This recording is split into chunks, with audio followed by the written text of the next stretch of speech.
Ready now for the men's 800 meters at the Vitalis Invitational, 1:44.84, set last year by Paul Ehring. The world mark, the American record by Aki Clark, 1:45.85, set in Greece also last year.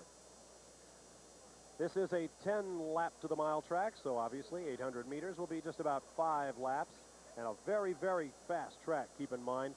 So even though we have 9 men in this field, it could be a very quick race. And here's the way they'll line up for the race. In lane 1, Dave Patrick, the '89 World Cup 400-meter hurdles champion. Lane 2 will be George Kersh, former national junior champion out of Mississippi. Lane 3, former Villanova runner John Marshall, the defending champ. Lane 4 from Fayetteville, Arkansas, Stanley Redwine. In 5, Jack Armour with the Westchester Puma Club. Lane 6 from Kenya, Sammy Koskei. Lane 7 from the New Balance Club, Steve Ave. And in lane 8, Jim Maton. There's Dave Patrick, who won the World Cup at the 400-meter intermediate hurdle distance. He's a very fine 800-meter runner as well. His wife, Sandra Farmer Patrick, also won the first time a husband and wife ever have the women's 400-meter intermediate hurdle. There you see the runners in a staggered start. The runners on the outside will have to stay high on the turn until they get to the other side, and then they will move in.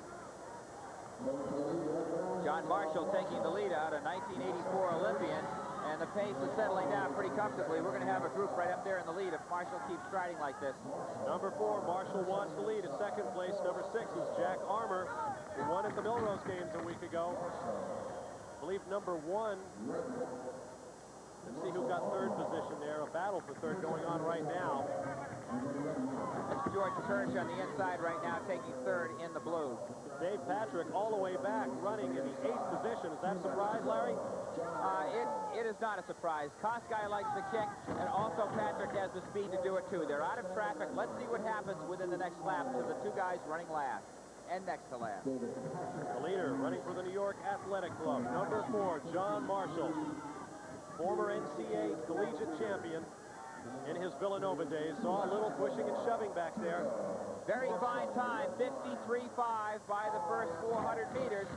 Now the race really is being decided here. Watch the movement from the back to the front. Stanley Redwine in second place has been doing a lot of second place finishing this year, at least 3 times at major meets to my memory. He's been a runner-up, and we've got more problems up front. Big move. George Kersh slid by 2 runners on the inside.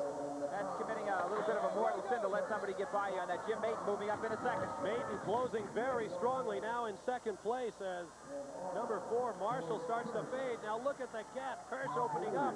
Can Maton close it down as they come off the turn? Let's watch Kersh and Maton. Excellent performance by George Kersh. Unofficially 1:48.28. A terrific run for George Kersh, marred by more contact. And maybe a trend we're going to see all night long. Good race. The young man deserves a lot of credit right there that you're looking at the screen. He came out of Pearl High School in Pearl, Mississippi, and ran 1:51.7 indoors. And here we have the last lap. He has slid by on the back stretch of the previous lap. Look at him begin to pick up the pace. Just missed making our Olympic team. Kersh is a bona fide world-class 800-meter runner. Maton spread-eagling the field, too, with Kersh. As Stanley Redwine, Sam Koskei, John Marshall, and the rest failed to materialize on the last lap. Excellent race by Kersh. I thought maybe Jim Maton had a shot at him, but he didn't. Here's Dwight with George Kersh.